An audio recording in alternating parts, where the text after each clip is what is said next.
The red sun of Terminus 7 was setting when the ships appeared in the sky. They were massive and dark like hungry birds blocking out the stars. Captain Dahan stood on the observation platform of the mining colony and watched them arrive. He did not look surprised. He had been waiting for this day. Next to him, Dr. Hai-Na checked her datapad with quick fingers. 15 ships, she said quietly. Krell design.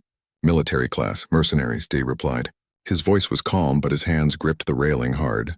They finally sent someone. The mining colony on Terminus 7 was not much to look at. It had 50 buildings made of metal and concrete. 300 people lived there, most of them miners and engineers. They had come to this distant world 3 years ago, looking for rare minerals in the red soil. The work was hard and the planet was dangerous, but it was home now. The largest ship descended slowly toward the landing area outside the colony walls. Its engines roared like thunder. Dust and rocks flew everywhere. Day could see weapons on the hull, big guns that could destroy buildings with one shot. Should I sound the evacuation alarm? Asked Tae Woo, the security chief. He was a tall man with scars on his face from an old mining accident. His hand was already moving toward the control panel. No, Day said firmly. No evacuation. Tell everyone to go to their emergency stations. This is what we trained for. Hina looked at him with worried eyes. Day, those are Krell mercenaries. I have heard stories about them. They do not negotiate. They do not show mercy. I know, Day said, but we are not leaving. Not this time. The ship's landing ramp opened with a hiss of hydraulics. Soldiers walked out in dark armor that looked like insect shells. They were not human. They were taller, with 4 arms and faces that looked like they were made for killing. In the center walked their leader. Vexthor was famous across the galaxy. He had led mercenary armies for 40 years. He had destroyed colonies, overthrown governments, and made entire species surrender with just his reputation. His armor was decorated with marks for every victory. There were so many marks that the metal looked like it was covered in scars. He walked to the colony's main gate. His warriors spread out behind him, their weapons ready.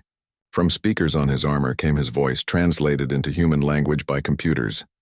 Humans of Terminus 7, Vexthor announced. His voice was deep and cold. You have been marked for removal. The Galactic Mining Consortium has purchased the rights to this world. You are trespassing. You have 1 day to leave this planet. Take only what you can carry. Leave everything else. If you are still here after 24 hours, you will be eliminated. Day activated the colony's communication system. His voice echoed across the open space between them. This is Captain Dahan. We reject your ultimatum. We will not leave. Vexthor tilted his head like he had heard something strange. You reject? You are 300 humans with mining tools. I have brought 500 Krell warriors with military weapons. This is not a negotiation. This is a mercy. Take it. We have built homes here, Day said. We have buried our dead in this soil. We have children who were born under this red sun. This is our world now. We will defend it. The alien mercenary made a sound that might have been laughter. Defend with what? I have studied your species, human. You are weak. You have soft bodies and short lives. You break easily. You cry and beg when death comes. I have ended 47 civilizations. Some of them were warriors. Some of them were powerful. You are neither. Leaving is your only choice. You do not understand humans, Day said. We have something you do not. And what is that? Vexthor asked. His tone suggested he was bored now. Resolve, Day answered simply. Vexthor stared at the human captain for a long moment. Then he turned away. 24 hours, he said. Then I will teach you what happens to those who waste my time. The mercenaries returned to their ships. The engines roared again as they lifted back into the sky. They did not go far. They stayed in orbit, visible as dark shapes against the stars. Inside the colony, people gathered in the main hall. They were scared. Many of them were not soldiers. They were miners, engineers, farmers, teachers. They had families. They had children. Why are we not evacuating? A woman named Jisun asked. She was the colony's doctor. Day, I have 37 children in my medical center right now. Are you going to let them die? We evacuated before, Day said quietly. Everyone in the room knew what he meant. 3 years ago, they had all been on a colony ship heading for a different world. Pirates had attacked. The ship's captain had ordered an evacuation. People had panicked. The escape pods had launched too early. Many people had died in the cold space. Day had been the officer who had tried to organize the escape. He had failed. He had watched pods explode. He had heard children crying on the communications channel as their life support failed. The people who survived had found each other on Terminus 7. They had promised never to run again. "We have a choice," Day continued. "We can run and hope the next place is safe. We can run forever, always afraid.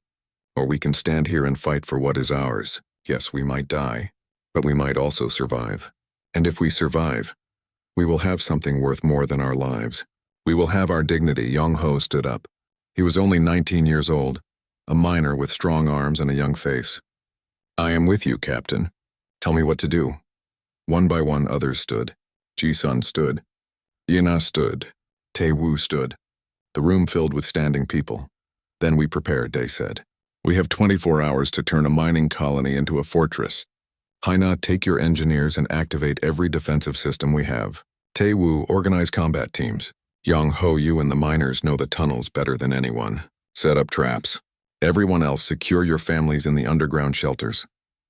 As people hurried to their tasks, Haina stayed behind. "Day," she said softly, "do you really think we can win?" Day looked at her. His face was tired but determined. "I do not know if we can win," he admitted. "But I know we can make them regret underestimating us. That will be enough." Outside, the red sun finished setting. The colony lights came on, small and defiant against the dark. Above them, the mercenary ships waited like predators.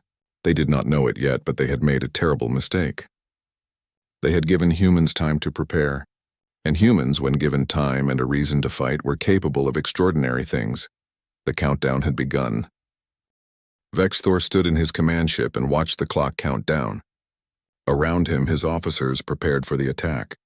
They checked weapons, reviewed maps, and organized troops. Everything was routine. Everything was professional. They had done this hundreds of times before. 2 hours, Vexthor said to his second in command. That is how long this will take. The humans have no military ships, no orbital defenses, no heavy weapons. We will land, eliminate resistance, and secure the facility. Simple. Yes, Commander, his officer replied. Shall we offer surrender terms again? No, Vexthor said. They had their chance. Now they will learn why species do not refuse me. When the countdown reached 0, the landing ships dropped from orbit like falling stars.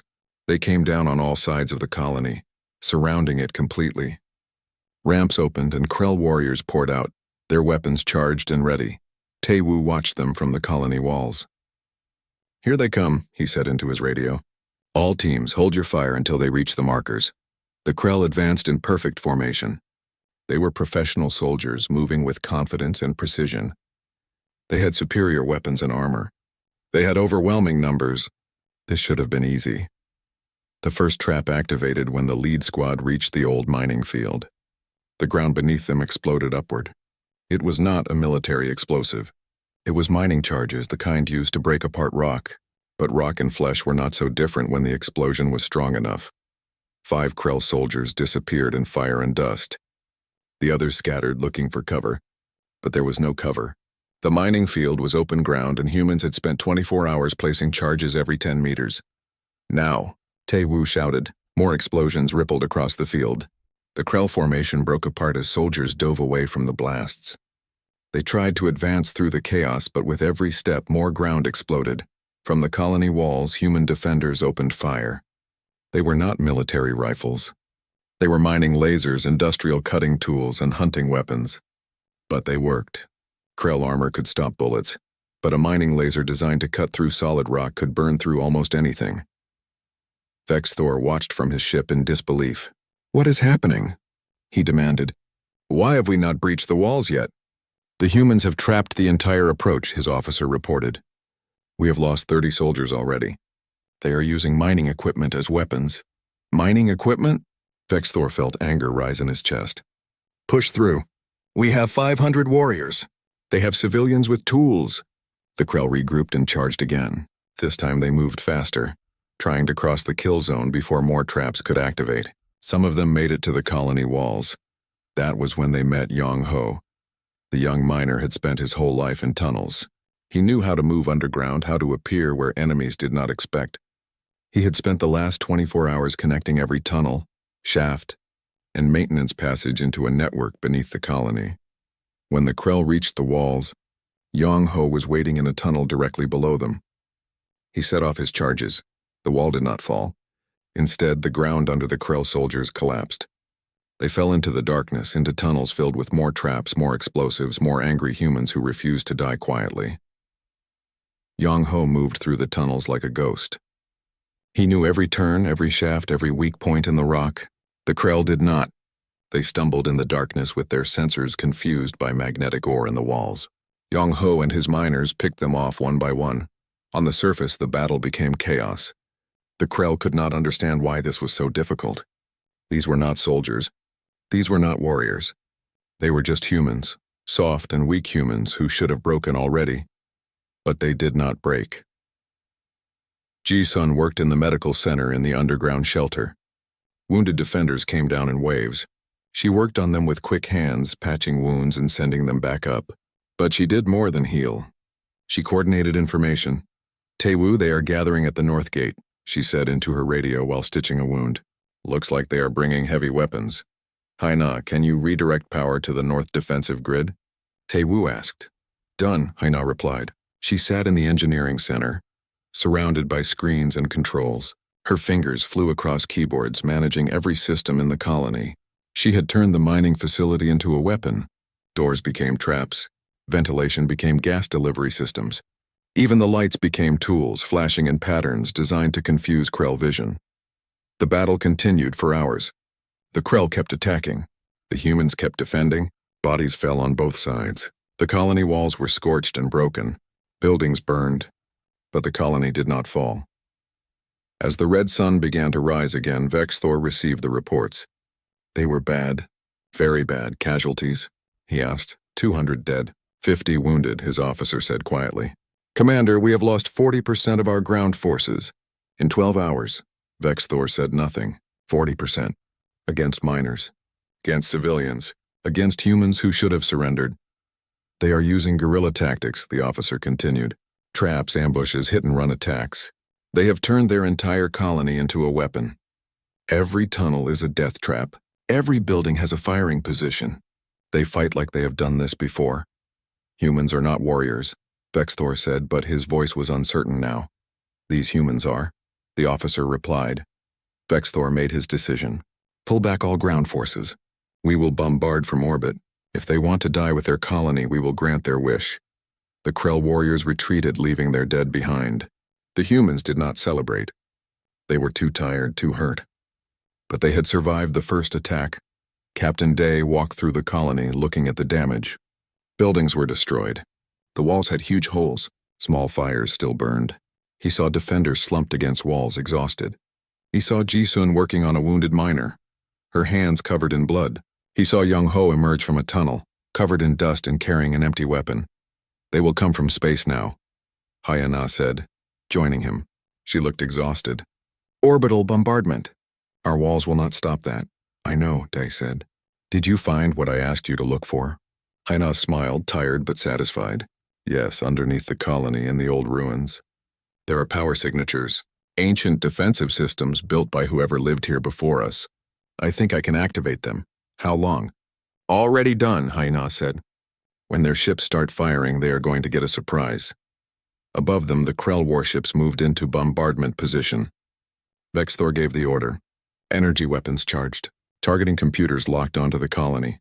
"Fire," Vexthor commanded. Beams of energy lanced down from space. They were powerful enough to vaporize buildings, to melt metal, to turn stone into glass. They should have destroyed the colony in seconds. Instead, they hit an invisible barrier and scattered like light through a prism. The ancient shield generators buried beneath Terminus 7 had awakened after thousands of years. The colony was protected. Vexthor stared at his screens in shock. "That is impossible," he whispered. "They are miners. How did they find shield technology?" Down in the colony, Day allowed himself a small smile. "Because we are humans," he said to no one in particular. "And humans do not give up. Ever." The siege had begun. Vexthor had expected this to be easy. He had expected humans to be weak and frightened. He had been wrong. And now, for the first time in his long career, He understood that he might have made a terrible mistake. The humans were not going to surrender. They were not going to run. They were going to fight with everything they had for as long as they had to fight. And that made them dangerous in a way Vexthor had never encountered before. In his command ship, the great mercenary leader felt something unfamiliar. Something he had not felt in decades. He felt doubt. The siege lasted for 3 weeks. Vexthor's ships circled Terminus 7 like predators waiting for prey to weaken. They could not break the shields with their weapons, so they tried a different strategy. They would starve the humans out. They blocked all supply ships from reaching the planet. They jammed all communications signals going out.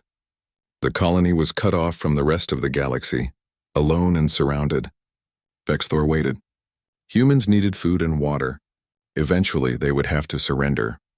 But days passed and the colony did not call for terms. Weeks passed and still the shields remained active. Vexthor did not understand. His information said the colony had supplies for 2 months at most. After 3 weeks, they should be desperate. They should be begging to negotiate. Instead, the colony seemed to grow stronger. Lights still burned at night. Defenders still manned the walls. It made no sense. What Vexthor did not know was that Hina had found more than just shields in the ancient ruins. She had found water purification systems.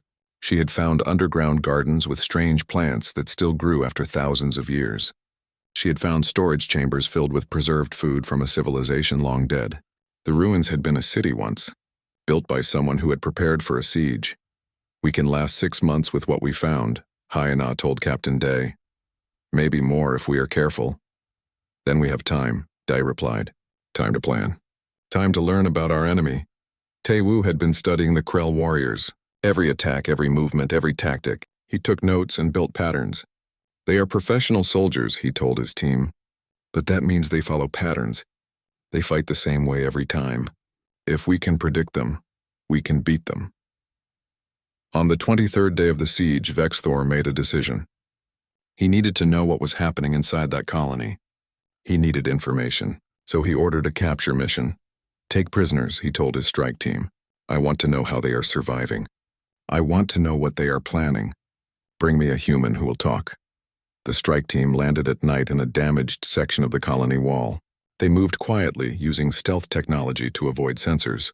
They were the best warriors Vexthor had, experienced and deadly. They found a human patrol and attacked quickly. The patrol fought back hard, but they were outnumbered. 3 humans died. 1 was captured. His name was Sang-Woo, Captain Day's second-in-command. They brought him to Vexthor's ship. Sang-Woo had wounds on his face and his hands were bound, but he did not look afraid. He looked angry. Vexthor studied the human. Sang-Woo was in his 40s with gray hair and old scars. He had the look of someone who had seen too much violence in his life. "You are going to tell me how you are surviving," Vexthor said. "You are going to tell me where you are getting food and power. You are going to tell me your defenses. If you cooperate, I will let you live. If you do not cooperate, you will suffer." Sang-Woo spat blood on the floor. "You think you are the first person to threaten me? I grew up in the Seoul Underground during the food riots. I watched my parents starve so I could eat. I worked in asteroid mines where one mistake meant death in vacuum. I survived the colony ship disaster that killed half my friends. You are just another monster in a long line of monsters. You do not scare me." "Then you will die painfully," Vexthor said. "Everyone dies," Sang-Woo replied. "The question is what you die for." Vexthor tried threats. He tried pain. He tried promises. Sang-Woo told him nothing. Instead, the human talked about other things. He talked about human history. "Do you know what humans have survived?" Sang-Woo asked through broken lips. "We survived ice ages that covered our world in frozen death. We survived plagues that killed half our population. We survived wars where we tried to destroy ourselves with nuclear fire. We survived being hunted by animals bigger and stronger than us when we had nothing but rocks and sticks." "That was long ago," Vexthor said.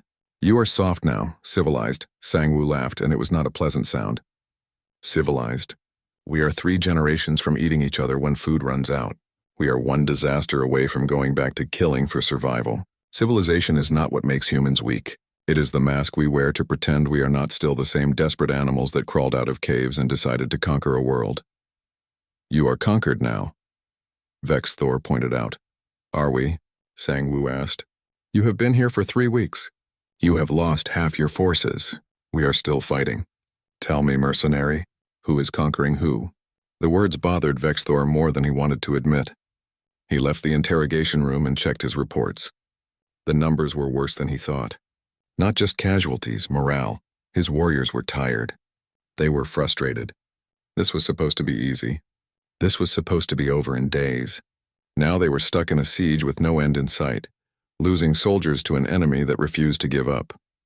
That night the humans launched a raid. Tae-Woo led it personally, along with Mida, the colony's pilot.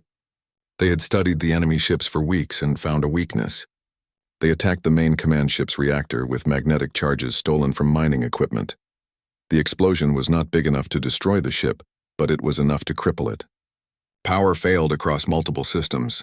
Emergency lights came on. Alarms blared everywhere. Vexthor ran to the engineering deck and saw the damage. It would take weeks to repair. Weeks they did not have. His contract had a time limit. If he did not complete the mission soon, he would lose his payment. Worse, he would lose his reputation. How did they do this? He demanded. They infiltrated through the waste disposal system, an engineer reported. They used the same stealth approach we used on them. They learned our tactics and used them against us. Vexthor felt something cold in his chest. These humans were not just defending. They were adapting. They were learning. They were becoming better at war with every passing day. He went back to the interrogation room.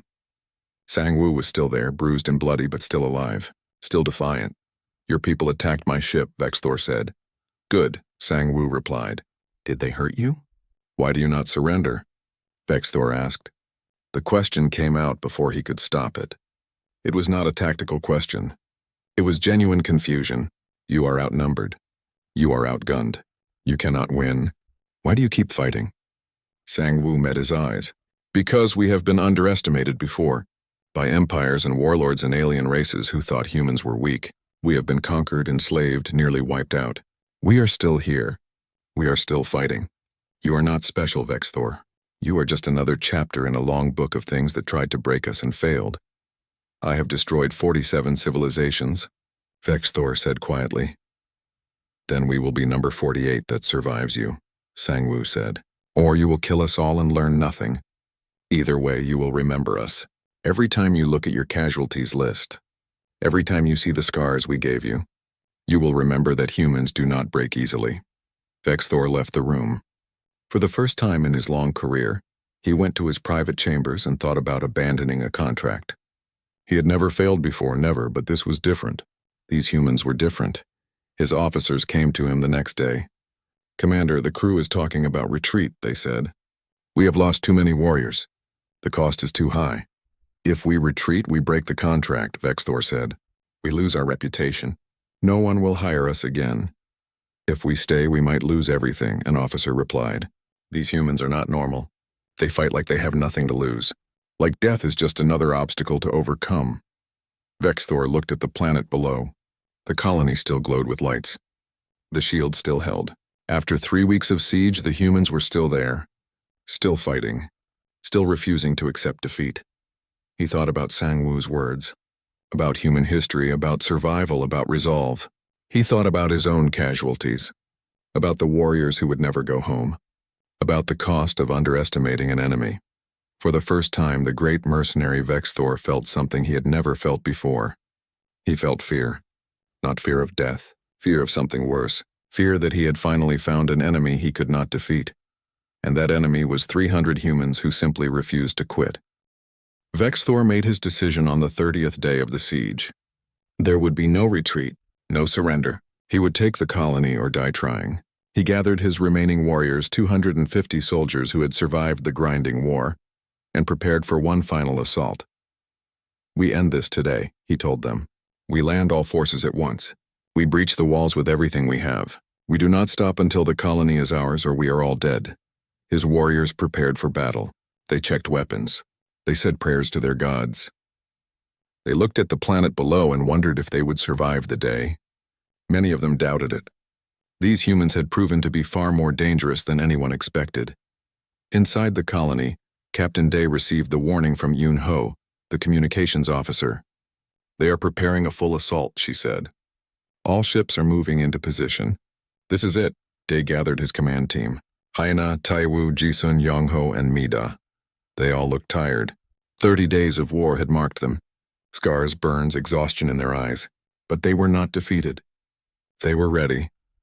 We have been studying them for a month, Day said. We know how they move. We know how they think.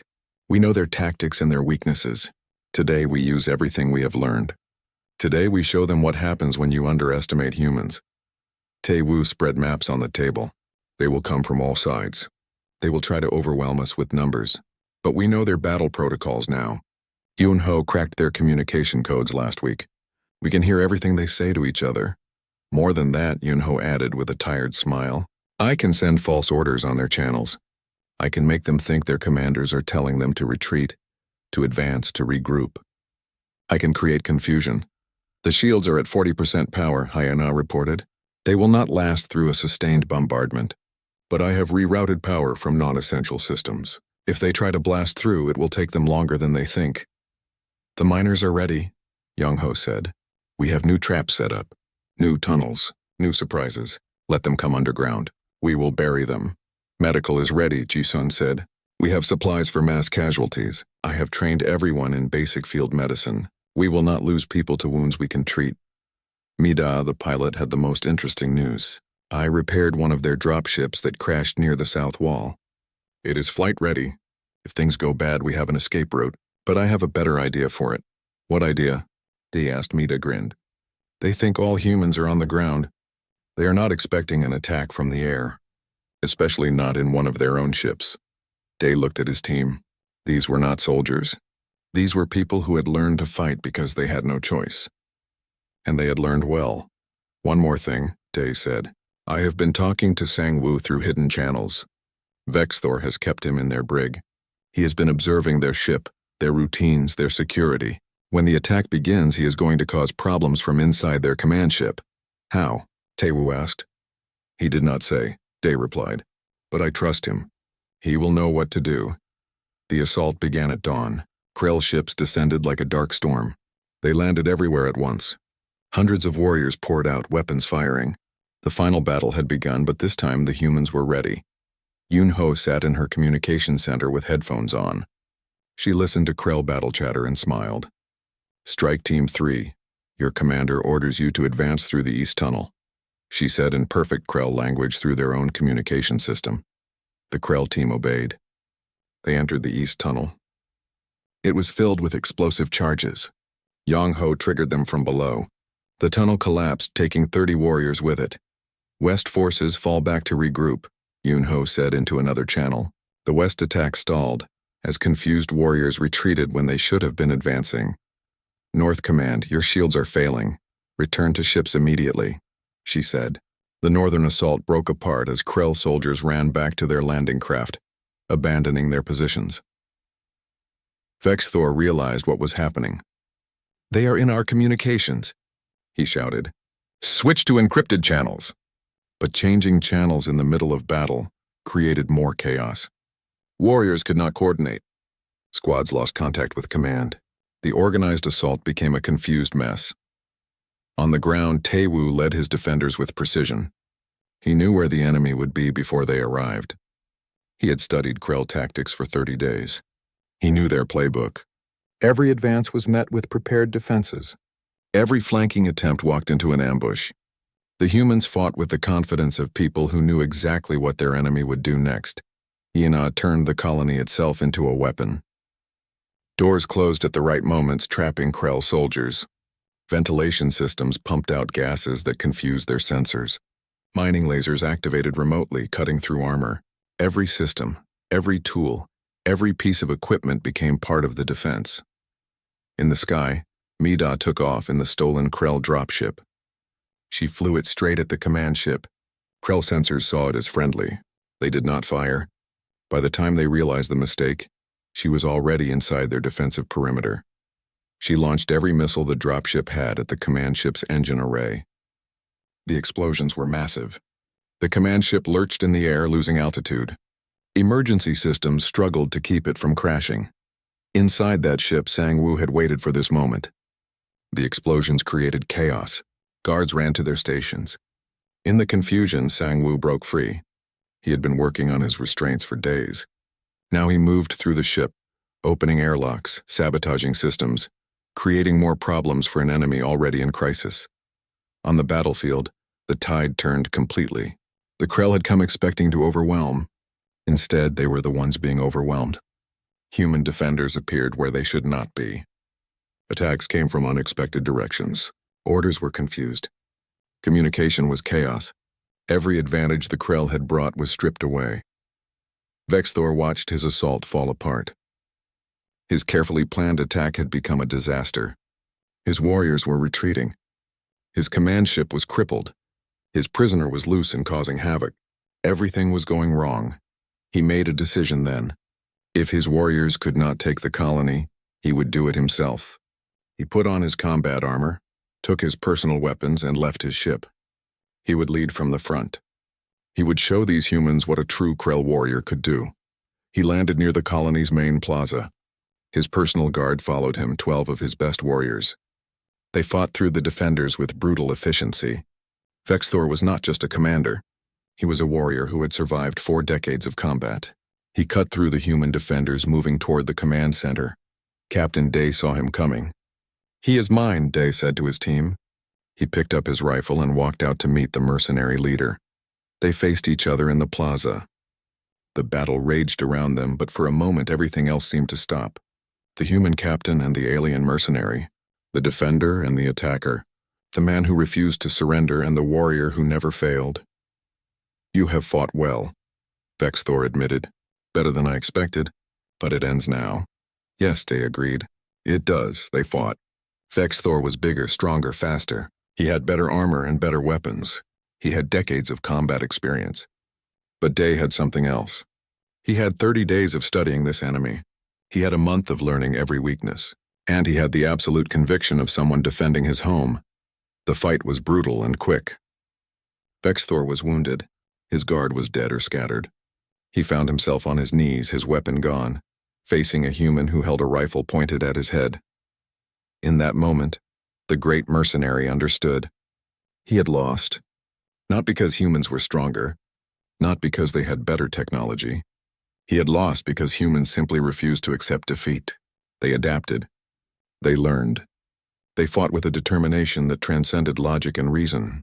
"Do not underestimate human resolve," Vexthor said. The words came out with difficulty. Blood ran from wounds in his armor. "That is what you tried to tell me at the beginning.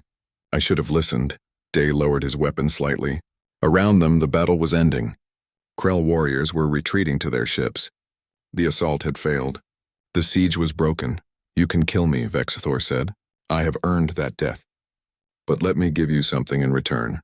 Let me take your message to the galaxy. Let me tell them what I have learned here." "What message?" Day asked. "That humans are not weak," Vexthor replied. "That they do not break. That anyone who comes here looking for an easy victory will find only blood and defeat. Let me spread that warning. Let me save others from making my mistake." Day considered for a long moment. Then he nodded. "Go," he said. "Take your warriors and leave. Never come back. And tell everyone what you learned here." Vexthor stood slowly. He looked at the human colony, damaged but undefeated. He looked at the defenders, exhausted but victorious. He looked at Captain Day, a man who had refused to run. "They will hear about this," Vexthor promised. "The whole galaxy will hear what happened at Terminus 7. The mercenary gathered his surviving forces and left. Their ships lifted into the sky, damaged and defeated. The siege was over. The colony had survived. 6 months passed. The wounds healed slowly, but they healed. The colony on Terminus 7 rebuilt its walls. They repaired the damaged buildings. They buried their dead and honored their sacrifice. Life returned to something like normal, though everyone knew that normal had changed forever. Captain Dahan stood at the memorial they had built in the center of the colony. 23 names were carved into the stone. 23 people who had died defending their home. He visited every day just for a moment to remember. "Captain?" It was Yunho. "There is a message coming in." Galactic Council frequency. Day followed her to the communication center. The message was an official summons. The Galactic Council wanted to speak with him. They wanted to hear about what happened at Terminus 7. 3 days later, Day stood before the council on their central station. Representatives from 100 species filled the chamber. They all wanted to hear the story of how 300 humans had defeated the galaxy's most feared mercenary. "Tell us," the council leader said. "How did you survive?" Day thought about how to answer. He could talk about tactics. He could talk about the shields they found or the traps they built. But that was not really the answer. "We survived because we decided to," he said simply. "We could have run. We could have surrendered. But we chose to fight. We chose to defend what was ours. That decision, that choice to never give up, that was what made the difference." The council members whispered among themselves. One of them, a tall being with blue skin, spoke up. "But you had no military training. You had inferior weapons. You were outnumbered. How could will alone be enough?" "Because humans have survived worse," Day replied. "We have been facing impossible odds since before we left our home planet. It is what we do. It is who we are." The council debated for hours. Finally, they made an offer. They wanted Day to help train other colony defenses. They wanted to learn from what happened at Terminus 7. They wanted to understand how to build that same resolve in others. "I will help," Day agreed. "But I will not leave my colony. My people need me there. Send me students. Send me those who want to learn. We will teach them on Terminus 7, in the place where we prove that determination can overcome any odds." The council agreed. Within months, Terminus 7 became something unexpected.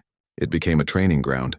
Species from across the galaxy sent their people to learn from the humans, to learn how to defend with limited resources, to learn how to fight with ingenuity instead of overwhelming force, to learn what human resolve really meant.